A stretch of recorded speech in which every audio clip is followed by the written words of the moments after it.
और दोस्तों अभी भी कोरोना वायरस को लेकर बहुत ही बड़ी ब्रेकिंग न्यूज निकल कर आ रही है, जहां पर देश भर में आप सभी को पता होगा कि कोरोना वायरस की जो दूसरी लहर आई थी ना, उसने बहुत ही बड़ी तबाही मचाई थी, कोहराम मचाया था। और इस बीच अभी भी की जो बड़ी खबर है दोस्तों की अगले महीने आ सकती है कोरोना वायरस की तीसरी लहर। जी हाँ दोस्तों, अगस्त के अंतर्गत भारत देश में कोरोना वायरस की तीसरी लहर आ सकती है और सितंबर में ये अपने पीक पर होगी। जिस तरह से दोस्तों आपने पिछले एक साल का एक्सपीरियंस देखा होगा कि जो भारत में कोरोना वायरस की जो दूसरी लहर आई थी और पहली लहर आई थी, पहली लहर में लगभग 6 महीने का लॉकडाउन लगा था और 6 महीने तक लोग बाग जो बेरोजगार हुए थे ना, और साथ ही दोस्तों देश में जितना जो आर्थिक नुकसान हुआ था वो खुद ही समझ सकते हैं कि आखिर कितना अपनी लाइफ में पीछे चले गए। मतलब एक मीडियम क्लास आदमी जो प्राइवेट नौकरी करता है, जिसकी तनख्वाह लगभग 15,000 रुपए महीने की है, जो दोस्तों घर का मकान ले रखा है या कोई भी गाड़ी वगैरह ले रखी है, जिसके ऊपर होम लोन चल रहा है, गाड़ी के ऊपर व्हीकल लोन चल रहा है। अब 6 महीने तक लॉकडाउन था, 6 महीने की लोन की किस्तें ड्यू हो चुकी थी। अब वो अपनी हालत जो सुधारने के लिए कम से कम उसको 2 साल लगेंगे, तब वो अपने रिकवरी पर आ सकता है। मतलब दोस्तों मेरे जो रिश्तेदारों में, जान पहचानों में, मेरे फ्रेंड सर्किल में बहुत सारे व्यक्ति ऐसे हैं जिन्होंने होम लोन ले रखा है। और इस बार जो दूसरी लहर में लॉकडाउन आया था ना, 3-4 महीने तक जब रोजगार वगैरह चले गए थे, और इस बार मोदी जी ने लोन की किस्त को माफ करने का ऑप्शन भी नहीं दिया था। उस समय क्या हुआ दोस्तों की, अब जैसे कि 10,000 रुपए की लोन की किस्त है, 4 महीने की किस्त अगर ड्यू होगी ना तो 40,000 रुपए आदमी नहीं चुका पाता है। और दोस्तों मेरे फ्रेंड सर्किल में बहुत सारे व्यक्ति ऐसे हैं जो कि अपना मकान बेचने तक को मजबूर हो चुके हैं। एक व्यक्ति से मैं मिला कि यार तू मकान बेचकर फिर क्या करेगा, रहेगा कहाँ पर? तो बोला कि जब लोन वाला परेशान कर रहे हैं, नहीं भी बेचूंगा तो एक दिन मकान कुर्क हो जाएगा, नीलाम हो जाएगा, क्योंकि लोन का पैसा बकाया है। और अब उसकी हैसियत नहीं है, जब उसकी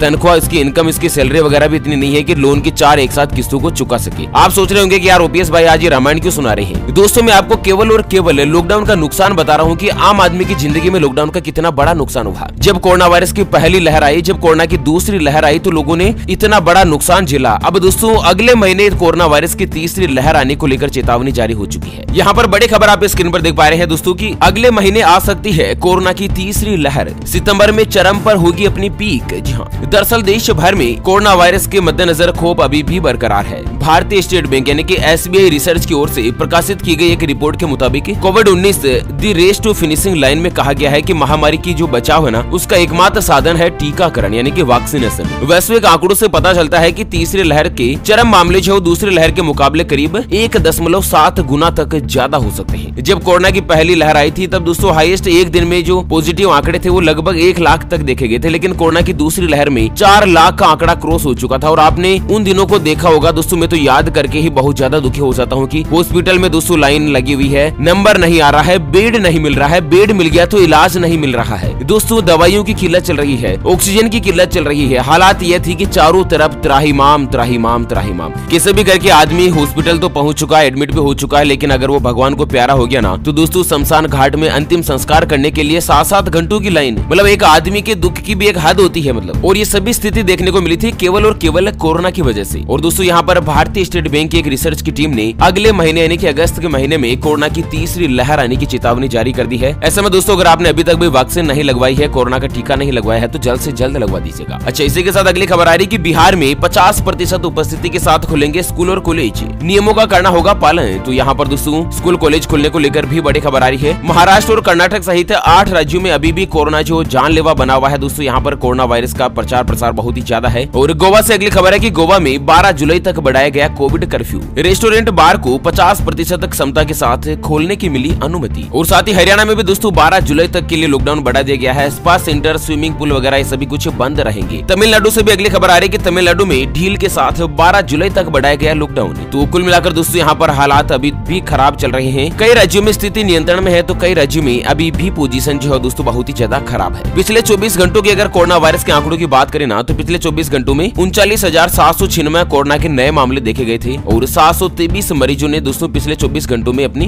जान गंवा दी थी। अच्छा, मरने वालों की कुल संख्या की बात करें तो भारत देश में 4,02,728 व्यक्ति अब तक ऐसे हैं जो कि रजिस्टर्ड रूप से दोस्तों कोरोना वायरस के चलते अपनी जान गंवा चुके हैं। हालांकि इनमें से कुछ व्यक्ति ऐसे भी हो सकते हैं जिनको इलाज नहीं मिला, हॉस्पिटल ही नहीं गए, लेकिन कोरोना होने के चलते उनकी जान चली गई। कुल मिलाकर महामारी का जो रूप है ना वो दोस्तों बहुत ही ज्यादा खराब है। और यहाँ पर कोरोना का एक और नया वर्जन चल रहा है, डेल्टा वेरिएंट, जिसका भी खतरा बहुत ही ज्यादा है। इसमें सावधानी बनाए रखिएगा, हमेशा चेहरे पर मास्क पहने और 2 गज की दूरी जरूर बनाए रखिए। ओके फ्रेंड्स, इसी के साथ कोरोना वायरस के अपडेट्स और गाइडलाइंस से जुड़े इस वीडियो को फिलहाल के लिए यहीं पर देते हैं विराम। फिर से होंगे हाजिर एक और नई और ताजा तरीन ब्रेकिंग न्यूज हेडलाइंस के साथ। तब तक के लिए जय हिंद, जय भारत, वंदे मातरम।